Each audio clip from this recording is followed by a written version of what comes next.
Bienvenue dans l'émission La vérité de l'Évangile avec Andrew Womack, un ministère d'enseignement qui se concentre sur l'amour et la grâce inconditionnelle de Dieu. J'apprécie la franchise et la simplicité avec lesquelles il enseigne. Ces enseignements sont très simples à comprendre pour tout le monde. Je ne sais pas où j'en serais sans ce ministère. Et maintenant, voilà Andrew. Bienvenue dans notre émission La vérité de l'Évangile. Aujourd'hui, je poursuis l'enseignement sur comment préparer son cœur. Et vraiment, je dois dire que cet enseignement est très puissant. C'est quelque chose que Dieu a utilisé dans ma vie. J'ai des CD et des DVD sur ce sujet et nous proposons également un lot pour que vous puissiez obtenir un livre sur les leçons de la vie d'Élie et un autre sur les leçons de la vie de David, qui traitent essentiellement des mêmes sujets. J'ai utilisé un passage des Écritures comme base de cet enseignement, tiré de 2 Chroniques, chapitre 12, verset 14, où il est dit « Il » en parlant du roi Roboam, « fit le mal parce qu'il ne prépara pas ou n'appliqua pas son cœur à chercher l'Éternel. » La raison pour laquelle il fit le mal, ainsi que la raison pour laquelle chacun d'entre nous fait le mal, c'est parce que nous n'avons pas préparé notre cœur à chercher l'Éternel. Préparer signifie qu'il faut le faire à l'avance, mais la plupart des gens attendent. Ils agissent comme bon leur semble. Ils suivent leur propre sagesse et sont passifs jusqu'à ce qu'ils aient des problèmes. Puis quand ils ont des problèmes, alors ils se tournent vers Dieu et lui demandent de les résoudre. Et au contraire, lorsque vous préparez votre cœur, vous vous occupez des choses à l'avance et vous pouvez littéralement en arriver au point où votre cœur est tellement fixé sur Dieu que vous ne pouvez pas aller à l'encontre de ce que vous avez décidé à l'avance. C'est ce qui est arrivé à David dans 1 Samuel chapitre 24, lorsque ses hommes lui ont conseillé de tuer Saül. Saül était entré dans une grotte où David et ses hommes se trouvaient et ils ont pensé le tuer, ce qui aurait été justifié par les circonstances. Mais le cœur de David était fixé, affermi, comme il l'a dit dans le psaume chapitre 57, verset 7. Son cœur était fixé et il ne pouvait tout simplement pas porter la main sur Saül. Il avait déjà décidé à l'avance qu'il ne serait pas celui qui le tuerait. Soit Saül allait tomber au combat, soit son heure de mourir arriverait, mais David ne serait pas celui qui le ferait. Bref, je ne vais pas revenir en arrière et réenseigner tout cela, mais ce sont des leçons très importantes dont j'ai déjà parlé. Ensuite, j'ai cité une prière de David qui se trouve dans 1 Chronique 29, 18. « Éternel, Dieu d'Abraham, d'Isaac et d'Israël, nos pères, garde cela à jamais dans l'imagination des pensées du cœur de ton peuple et prépare leur cœur pour toi. » J'ai donc parlé de la façon de préparer son cœur. Nous avons parlé du fait de s'humilier, de dépendre de Dieu et plusieurs autres sujets. Et on a vu que notre imagination fait partie de ce processus. Il faut utiliser son imagination pour préparer son cœur. Et je compte d'ailleurs expliquer cela beaucoup plus en détail. Permettez-moi de donner le contexte de ce verset maintenant.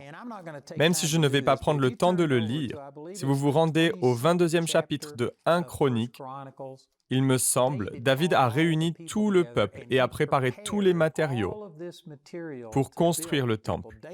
David a voulu construire le temple, mais le Seigneur lui a dit que parce qu'il avait été un homme de guerre et qu'il avait versé tant de sang, Dieu ne voulait pas qu'il construise le temple.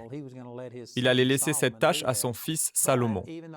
Mais bien que Dieu ait dit à David qu'il ne pourrait pas construire le temple, il avait continué les préparatifs. Et c'est ce dont parle ce passage dans 1 Chronique chapitre 22, où David donne des tonnes d'or, d'argent et de pierres précieuses. Il a même fourni les clous, le laiton pour les clous et toutes sortes de matériaux. J'ai des notes de bas de page dans mon Living Commentary qui expliquent en détail le poids exact de tous ces matériaux et leur équivalent aujourd'hui. Cela correspond à environ 40 milliards de dollars d'or, d'argent, de pierres précieuses, d'airain et de tout ce qu'il a fourni à partir des trésors qu'il avait accumulés pendant son règne. Environ 40 milliards de dollars.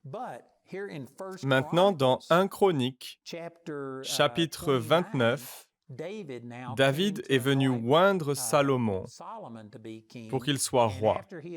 Après avoir oint Salomon, il a rassemblé toute la nation et il a commencé à donner à partir de ses réserves personnelles, non pas de celles du royaume, mais de ses réserves personnelles. Et il a commencé à donner de l'or et de l'argent.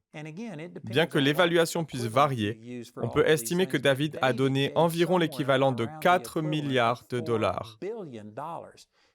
Il avait déjà donné 40 milliards de dollars ou plus venant du royaume. Ici, il donne 4 milliards de dollars venant de son compte personnel. Et il les dédie à Salomon pour qu'il construise le temple. Quand le peuple a vu cela, ils ont été tellement émus par leur roi et par le fait qu'il avait tant donné de son compte personnel qu'ils ont commencé à faire des offrandes et à apporter des chariots, de l'or et de l'argent. Au total, si on met tous leurs dons ensemble, la nation entière a donné environ 4 milliards de dollars de plus. Donc au total, c'est quelque chose comme 8 milliards de dollars qui sont arrivés en une seule offrande. Et David était tellement ému par la façon dont le peuple a donné qu'il a commencé cette prière. Je ne sais pas combien d'entre vous ont déjà assisté à une offrande surnaturelle. J'imagine que chaque personne qui regarde cette émission a probablement été à l'église ou dans une sorte de service où une offrande de ce genre a été réalisée. Et j'ai moi-même assisté à des offrandes où un esprit de générosité s'est manifesté. Je ne sais même pas comment le décrire. Je me souviens d'une fois où des gens ont offert leur voiture. Ils ont simplement donné les clés de la voiture. Ils sont sortis pour aller chercher le certificat d'immatriculation et ils ont tout simplement donné leur voiture. Et quand les gens ont vu comment ils avaient donné, ils ont commencé à donner toutes sortes de choses. Certains ont donné des maisons, d'autres ont donné de grosses sommes d'argent. Ils n'étaient pas obligés de le faire, ce n'était pas en réponse à un appel à l'aide. C'était au départ une offrande ordinaire, mais tout à coup, quelqu'un a été touché et les autres, en voyant cela, ont commencé à donner, ils ont été inspirés. Je me souviens une autre fois d'un service auquel j'ai assisté. Les gens donnaient des maisons, des voitures. Après quoi, un homme s'est approché et a dit « Je n'ai rien à donner. Je suis fauché. Mais Dieu m'a dit de me lever et de jouer du piano. » Les gens ont pensé, bon, c'est une bonne chose. Mais ensuite, l'homme en question s'est mis à pleurer en disant, « Je ne sais pas comment jouer du piano. Je n'ai jamais joué du piano de ma vie. » Il s'est levé et a commencé à frapper les touches avec un seul doigt. Parfois, il frappait 2 touches ou entre 2 touches. Et franchement, ça sonnait horriblement mal. Mais les gens ont vu sa volonté de donner ce qu'il pouvait. Il n'avait presque rien. Mais après cela, les gens ont commencé à courir vers l'avant et à donner toutes sortes de choses. Si vous n'avez jamais assisté à l'un de ces services où un esprit surnaturel de générosité ou de don se manifeste, je peux vous dire que c'est l'un des plus grands miracles que je n'ai jamais vus. Comment des gens peuvent donner des sommes aussi importantes et faire de telles offrandes. Et c'est ce que David a ressenti. Et lorsqu'il a vu cela, il est dit dans 1 Chronique 29, versets 10 et 11, David bénit l'Éternel en présence de toute l'assemblée. Il dit « Béni sois-tu d'éternité en éternité, Éternel, Dieu de notre Père Israël. À toi, Éternel, la grandeur, la force et la magnificence, l'éternité et la gloire. » Et on voit que David est à court de mots. Quand on voit des gens qui donnent littéralement de tout leur cœur, c'est très émouvant. Et David bénit le Seigneur en disant « Car tout ce qui est au ciel et sur la terre t'appartient. À toi, Éternel, le règne, car tu t'élèves souverainement au-dessus de tout. » Et il dit même dans 1 Chronique 29, verset 12, « C'est de toi que viennent la richesse et la gloire. » Ici, David fait vraiment preuve d'une attitude humble. On peut penser que l'humilité, c'est être pauvre et ne jamais rien avoir, ne pas penser à soi. Mais on peut être en même temps riche et humble. On peut déterminer si une personne est humble en fonction de qui reçoit le crédit. Êtes-vous là en train de dire « Je suis un self-made man. Regardez ce que j'ai accompli. Je vais démolir mes granges et en construire de plus grandes parce que regardez qui je suis. » Ça, c'est de l'orgueil, et cela conduit à en souffrir les conséquences au moment du jugement. On peut lire cela dans Luc au chapitre 12. Mais quand vous donnez le crédit à Dieu, vous lui dites « Ce n'est pas par ma capacité, ce n'est pas par ma sagesse. Tout ce que j'ai fait, je l'ai fait en réponse à toi. Tu es la source. C'est toi qui nous as donné tout cela. » Voilà ce qu'est l'humilité. Ce n'est pas mal de posséder des choses, mais c'est mal que les choses nous possèdent et que nous nous en attribuons le mérite. On voit donc ici David qui dit « C'est de toi que viennent la richesse et la gloire, c'est toi qui domines sur tout.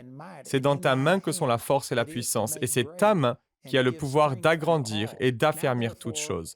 Maintenant, ô notre Dieu, nous te louons et nous célébrons ton nom glorieux. Car qui suis-je et qui est mon peuple pour que nous puissions te faire volontairement ces offrandes? Tout vient de toi, et nous recevons de ta main ce que nous t'offrons. On doit se rappeler que David avait été berger. Il venait d'une famille humble et lui-même n'était pas le plus influent ou le plus admiré de tous les fils de son père. En fait, lorsque Samuel est venu l'oindre pour qu'il devienne roi, 1 Samuel chapitre 16, le père de David, Jessé, n'avait même pas assez d'estime envers David pour le considérer comme un candidat possible. Il savait que Samuel allait venir choisir le roi et Jessé avait fait venir 6 de ses fils, espérant que l'un d'entre eux serait le roi. Mais il n'a même pas fait comparaître David, qui était un de ses fils. Il l'a laissé dehors avec les moutons. Il pensait qu'il n'y avait aucune chance que David soit choisi. David était celui qui avait le moins de chances d'être roi parmi tous les 7 fils. Et pourtant, Samuel, après avoir examiné les 6 autres fils, a dit « Ce sont tous tes fils ?» Et le père a répondu « Eh bien non, j'ai mon plus jeune, il est là-bas avec les moutons. » Et Jessé n'estimait même pas suffisamment son fils David pour le présenter comme candidat à la royauté. Mais Samuel, en réalité Dieu, à travers Samuel, a honoré David, au point de dire « Personne ne s'assiera jusqu'à ce que David arrive. » Jessé n'a pas honoré David, ses frères n'ont pas honoré David, mais Dieu l'a honoré. Et il n'a laissé personne s'asseoir. Il ne pouvait pas l'appeler sur son téléphone portable. Je ne sais pas combien de temps cela a duré. Mais cela a pris au minimum probablement 10 minutes à l'aller et 10 minutes au retour, 20 minutes en tout, et peut-être davantage. Et Samuel ne laissait personne s'asseoir. Il honorait David, même si personne d'autre ne l'honorait. C'est donc à cela que David fait référence. Il se rappelle d'où il vient, et il dit « Qui suis-je pour que je fasse une offrande de 4 milliards de dollars avec mes dons personnels? J'étais un garçon de berger, même pas honoré et estimé par mon père. Et pourtant, regardez ce que Dieu a fait pour moi. Il dit « Qui suis-je et qui est mon peuple ?» Pas seulement David, mais souvenez-vous que toute la nation d'Israël avait été esclave en Égypte. À une époque, ils avaient été esclaves, ils n'avaient rien. Et maintenant, ils étaient là en train de faire une offrande volontaire de 4 milliards de dollars d'or, d'argent et de pierres précieuses. David loue Dieu et dit « Qui suis-je? Qui est cette nation pour que nous ayons de telles richesses, pour que nous ayons une telle abondance à consacrer à la construction du temple? » Et il dit ensuite, « Tout vient de toi, et nous recevons de ta main ce que nous t'offrons. » Encore une fois, quelle belle attitude. Vous savez, la plupart des gens, lorsqu'ils donnent, ils se disent « C'est mon argent que je donne. » Dieu, je te bénis en te donnant un peu de cet argent. Mais la vérité est que c'est Dieu qui vous a donné cet argent. Il se peut que vous ayez travaillé 40 heures ou 60 heures dans la semaine, et quand vous recevez votre chèque de paie, vous vous dites « Je l'ai gagné, je l'ai mérité, c'est mon argent, c'est ma sueur, c'est mon labeur. » Mais la vérité est que c'est Dieu qui vous a donné vos facultés, vos talents, votre santé. C'est Dieu qui a fait que vous soyez né dans ce pays. C'est Dieu qui vous a donné des opportunités. Peut-être ne le reconnaissez-vous pas de cette façon. Oui, vous devez travailler, mais c'est Dieu qui vous a donné tout ce que vous avez. Et si vous regardiez les choses de cette façon, si vous vous voyez comme un intendant de ce que Dieu vous a donné, vous seriez beaucoup plus généreux. Une fois, j'ai entendu un pasteur dire au moment de l'offrande, « Je veux que tout le monde se lève. Maintenant, mettez la main dans la poche arrière de la personne devant vous, ou dans son sac à main, prenez son portefeuille et donnez comme vous avez toujours voulu le faire. » Ce qu'il voulait dire, c'est que si vous ne pensez pas que c'est votre argent, si vous pouviez prendre mon portefeuille et mon argent, vous seriez beaucoup plus généreux en donnant mon argent qu'en donnant le vôtre. Mais quand vous pensez que ça vous appartient, vous devenez possessif. Et vous devez arrêter de penser comme si tout vous appartenait. Vous devez vous considérer comme un simple intendant, un gérant de ce que Dieu vous a donné. Et c'est ce que David exprime ici en disant « Tout vient de toi, et nous recevons de ta main ce que nous t'offrons. » Il reconnaît que Dieu est celui qui a béni la nation. Dieu est celui qui avait béni leur récolte. Dieu est celui qui avait permis à leurs animaux de se multiplier. Dieu était la source de tout ce qu'ils avaient. Pouvez-vous avoir la même attitude? Voir votre maison, votre voiture, votre bateau, vos véhicules de vacances, vos loisirs, tout ce que vous avez, quoi que ce soit que vous ayez. Êtes-vous bien conscient du fait que c'est Dieu qui vous a tout donné? Et si Dieu vous le demandait, seriez-vous prêt à tout donner parce que c'est à lui et que vous ne vous considérez pas comme le propriétaire? Vous voyez, c'est là que la plupart des gens se trompent lorsqu'ils donnent, parce qu'ils considèrent que c'est leur argent. Mais ce n'est pas votre argent. C'est votre argent d'un point de vue humain. Les gens qui n'ont pas de perspective biblique seront d'accord avec vous à 100% et diront que c'est à vous. Mais la vérité est que c'est vraiment à Dieu. C'est Dieu qui vous a fait prospérer, c'est lui qui vous en a donné les moyens. Il est dit dans Deutéronome chapitre 8, verset 18, « Mais tu te souviendras du Seigneur ton Dieu, car c'est lui qui te donne la puissance pour acquérir ses richesses. » Vous savez, Dieu ne vous donne pas directement la richesse, il vous donne du pouvoir, des capacités, des aptitudes. Si vous avez un talent, une prédisposition, si vous avez la force physique de pouvoir travailler et aider quelqu'un d'autre, c'est Dieu qui vous a donné tout cela. Et la vérité est que toute possession vient à vous par ses dons et ses talents et sa force et sa santé, y compris l'endroit où vous vivez. Tout vient de Dieu. C'est ainsi que vous devez voir les choses, car vous êtes un intendant, un gérant et non un propriétaire. Vous êtes le gérant de l'argent de quelqu'un d'autre. Cela appartient à Dieu. C'est vraiment extraordinaire si on y pense bien. Et c'est ce que David dit dans cette prière. Et dans 1 Chronique 29, verset 15, dans la version Parole de vie, il dit « Nous sommes devant toi des étrangers et des gens de passage comme tous nos ancêtres. Notre vie sur terre est comme l'ombre qui disparaît tout à coup. » Vraiment, c'est une attitude formidable. La plupart d'entre nous pensent que nous allons vivre éternellement, et nous ne pensons tout simplement pas à l'avenir. Nous ne pensons pas à l'éternité. Nous sommes juste concentrés sur cette vie, mais la vérité est que nous allons passer beaucoup plus de temps dans l'éternité que nous n'en passons ici sur cette terre, et vous devez y réfléchir. Vous devez vous voir, comme David le dit ici, comme des voyageurs et des étrangers. Dans Hébreux chapitre 11, il est dit la même chose à propos d'Abraham. Il se voyait comme étant de passage. Il cherchait une ville dont le fondement était Dieu. Il parlait de la Jérusalem céleste. Il regardait au futur. Et Abraham était prêt à quitter son pays et tout ce qu'il avait et à partir en s'attendant à ce que Dieu lui donne quelque chose dans l'éternité. Vous devez avoir le sens de l'éternité. L'éternité à la pensée. Et c'est ce qu'il dit encore une fois. 1 Chronique 29, 15 et 16 nous disent « Nous sommes devant toi des étrangers, des gens de passage comme tous nos ancêtres. Notre vie sur terre est comme l'ombre qui disparaît tout à coup. Seigneur notre Dieu, nous avons préparé beaucoup de richesses pour construire un temple en ton honneur, toi qui es Dieu. Or, tout cela vient de toi et t'appartient. » Tout ce qu'ils donnaient, Dieu le leur avait donné en premier, et il ne faisait qu'en rendre une partie. Le verset 17 continue en disant « Mon Dieu, je le sais, tu examines le fond du cœur, et tu aimes ce qui est droit. Et moi, c'est avec un cœur sincère que j'ai offert volontairement mes richesses. Et je vois maintenant avec joie ton peuple rassemblé ici agir de la même façon. » Puis on arrive au verset 18 de 1 Chronique 29. C'est le verset avec lequel j'ai commencé dans l'émission d'hier. Il se trouve dans 1 Chronique 29, 18. « Éternel Dieu d'Abraham, d'Isaac et d'Israël, nos pères, garde cela à jamais dans l'imagination des pensées du cœur de ton peuple et prépare leur cœur pour toi. » Il s'agit donc de préparer nos cœurs, ce qui est le sujet de tout cet enseignement. Comment préparer son cœur? Et c'est là qu'intervient l'imagination. Et plus précisément ici, ce que David dit, c'est « Dieu aide notre peuple à se souvenir de cela. Ne les laisse jamais oublier ce qu'il s'est passé ici. Cette offrande spontanée, et que les gens ont donné des milliards de dollars d'or, d'argent, de pierres précieuses, d'airain, du lin, et toutes ces autres choses.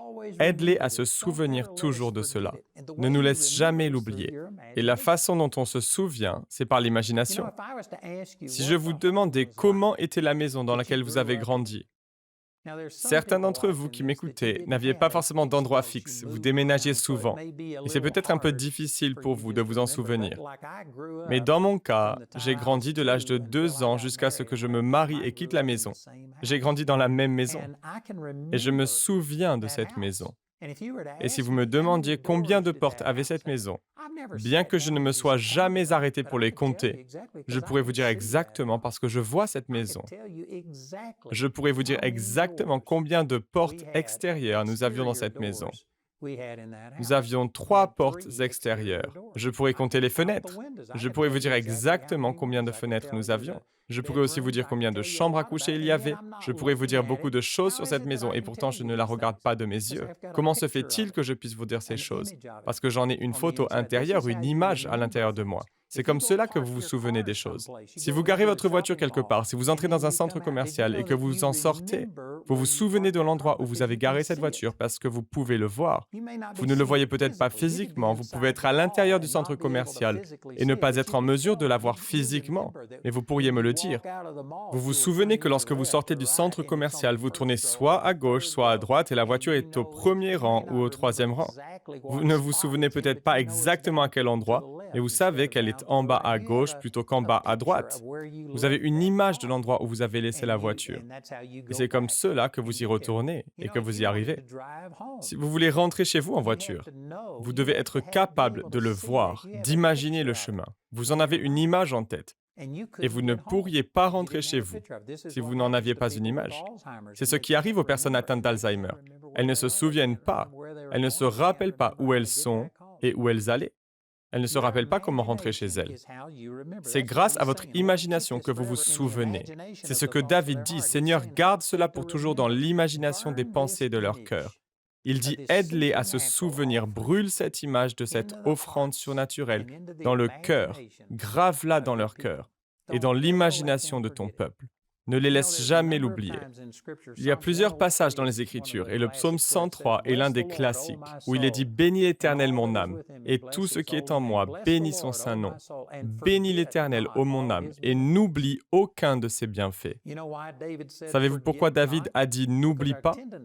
Parce que notre tendance est d'oublier. Si vous ne faites pas un effort, si vous ne préparez pas votre cœur, si vous ne vous concentrez pas et ne répétez pas les choses dans votre tête, vous oublierez les bonnes choses que Dieu a faites pour vous. Vous oublierez la bonté de Dieu. Et cela demande donc un effort. C'est la raison pour laquelle c'est un commandement. N'oublie aucun de ses bienfaits. Vous devez faire appel à votre imagination. Vous devez fournir des efforts pour revenir en arrière et vous souvenir. Vous savez, le Seigneur a touché ma vie d'une manière surnaturelle et marquante le 23 mars 1968. Et il y a très peu de jours depuis lors, au cours des 52 dernières années, où je ne retourne pas en arrière dans ma tête pour m'en souvenir et y penser. Je l'imagine, je peux vous dire où nous étions, je peux le voir, et plus important encore, je peux voir ce que Dieu a fait en touchant ma vie. J'en ai le souvenir, et grâce à cela, c'est plus réel pour moi aujourd'hui que jamais. Ça me fait penser à Joe Ney, qui était mon mentor et qui est mort récemment. Je suis allé célébrer ses funérailles. Il avait 91 ans lorsqu'il est parti avec le Seigneur. Et Joe et moi avions organisé un séminaire ensemble, environ 30 ans après cette expérience de mars 1968. Joe était là lors de mon expérience avec le Seigneur. Et lors de notre conférence, j'ai commencé à lui raconter et à me souvenir de choses que nous avions faites. Et au bout d'un moment, Joe m'a dit « Arrête !» J'ai dit « Arrête quoi ?» Et il a dit « Je ne peux pas me souvenir de ces choses. » Et en fait, c'est l'une des raisons pour lesquelles Joe a eu quelques problèmes. Je loue Dieu qu'il ait pu se rétablir et qu'il soit parti en beauté. Mais je dis que Joe a eu des problèmes parce qu'il ne faisait pas d'efforts pour se souvenir. Vous devez fournir un effort pour vous souvenir. C'est le sujet de cet enseignement. Comment préparer son cœur. Il est disponible en CD, DVD, et nous avons un lot avec 2 autres livres que nous vous proposons. Notre présentateur vous communiquera des informations sur la façon dont vous pouvez recevoir ces offres. N'hésitez pas à nous appeler ou à nous écrire aujourd'hui. Le programme d'aujourd'hui fait partie de la série « Comment préparer son cœur ». Nous espérons que ce message vous a béni. Notre ligne téléphonique est ouverte aux heures indiquées à l'écran. Appelez-nous si vous avez des questions sur ce programme, si vous avez besoin de prière ou si vous désirez commander l'un de nos enseignements. Vous pouvez nous contacter au numéro qui s'affiche à l'écran. Ce programme a été rendu possible grâce au soutien financier de nos partenaires. Si vous souhaitez devenir partenaire, vous pouvez le faire en appelant ces numéros. Si vous souhaitez vous procurer nos ressources, vous pouvez le faire en vous rendant sur notre site awmi.fr. Nous envoyons nos colis dans toute la francophonie. Vous pouvez aussi vous procurer cette série sous forme de fichiers audio MP3 et vidéo MP4 sur clé USB. Les 30 émissions de cette série sont disponibles en DVD pour 16 €. Vous pouvez également vous les procurer en CD pour la somme de 12 €. Si vous commandez les 2 albums, CD et DVD, de manière simultanée, le prix de l'ensemble est de seulement 22 €. Pour tous nos téléspectateurs qui se trouvent en dehors de l'Europe, tous les produits que nous vous présentons sont disponibles grâce à nos bureaux dans votre région. Vous pouvez les contacter grâce aux détails qui s'affichent sur votre écran afin de connaître le prix dans leur monnaie locale. Andrew a à cœur que chacun puisse écouter ou regarder ce programme à sa convenance et puisse le partager avec d'autres. Si vous ne pouvez pas vous permettre d'acheter cette série, nous vous enverrons un lien afin de télécharger gratuitement l'enseignement de cette semaine en version audio MP3. Pour cela, il suffit de nous appeler. Notez que vous ne pouvez profiter de cette offre qu'en appelant notre ligne téléphonique. Vous pouvez nous appeler dès maintenant au numéro qui s'affiche sur votre écran. Nous nous ferons un plaisir de répondre à vos questions, de prier avec vous ou de vous aider à commander l'un de nos enseignements. Notre ligne sera ouverte pendant les heures indiquées à l'écran. Toutes les ressources d'Andrew en français se trouvent dans les boutiques en ligne des sites internet de nos bureaux affichés à l'écran. Nous espérons avoir de vos nouvelles aujourd'hui. La prochaine fois dans la vérité de l'Évangile, Le Seigneur a utilisé tous ces principes avec moi le 31 janvier 2002, lorsque j'ai eu cette rencontre avec le Seigneur, en ce qui concerne mes affaires et mon ministère. C'est la deuxième rencontre la plus importante que j'ai jamais eue avec le Seigneur. Et c'est là qu'il m'a dit que je le restreignais par ma vision limitée des choses. Je ne me voyais tout simplement pas atteindre des gens dans le monde entier. J'en avais le désir, je savais que Dieu m'avait dit que c'était sa volonté pour moi, mais je ne me permettais pas de me voir en train de le réaliser. Je pensais que de me voir ainsi était de l'orgueil, alors qu'en réalité c'était de l'orgueil pour moi de ne pas me rendre dans mon imagination, là où Dieu m'avait dit qu'il voulait que j'aille. C'est une longue histoire, il se trouve que j'ai consacré toute une série à ce sujet, sur le thème de ne pas limiter Dieu. En fin de compte, j'ai réuni mon équipe et à l'époque, je crois que nous étions à peine une vingtaine, tout au plus. Et je leur ai dit, je ne sais pas combien de temps il faut pour changer la façon dont je me vois à l'intérieur. Je ne sais pas si cela va prendre une semaine, un mois, un an ou davantage, mais j'ai dit, je vais changer. Je vais commencer à me voir comme la personne que Dieu m'a appelé à être. Et l'une des façons de le faire est de le déclarer ouvertement. Tout ce qui concerne Dieu est activé par la voix. Comme il est dit dans le psaume 91, verset 2, « Je dis à l'Éternel, tu es mon refuge et ma forteresse. » C'est une chose de reconnaître qu'il est votre refuge et votre forteresse, mais vous devez commencer à le déclarer. Toutes ces promesses dans le psaume 91 sont activées par la voix. Elles dépendent de ce que vous déclarez. Vous devez dire avec foi, « Aucune plaie n'approchera de ma demeure. » Il y a des gens qui connaissent ces écritures, mais ils ne les prononcent pas. Au lieu de cela, ils disent « Oh, nous avons ce Covid-19 et j'ai peur ». Et ils sont prisonniers de leurs paroles. Vous devez arrêter de dire ce que vous avez et commencer à avoir ce que vous dites. Vous devez commencer à déclarer ce que la parole dit. En tout cas, je savais que pour changer cette image à l'intérieur de moi, il fallait que je commence à en parler. Et j'ai commencé à dire ouvertement devant les autres ce que Dieu m'avait dit et ce qu'il voulait que je fasse. Et plus j'en parlais, plus cette image devenait claire et réelle à l'intérieur. rejoignez-nous pour plus d'émissions La vérité de l'Évangile.